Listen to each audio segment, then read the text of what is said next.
बिस्मिल्लाहिर्रहमानिर्रहीम। अस्सलाम वालेकुम।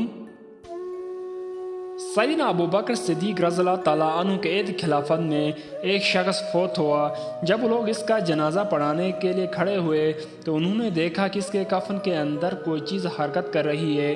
जब कफन की ग्राह खोली तो देखा कि एक सांप है जो उसे डस रहा है।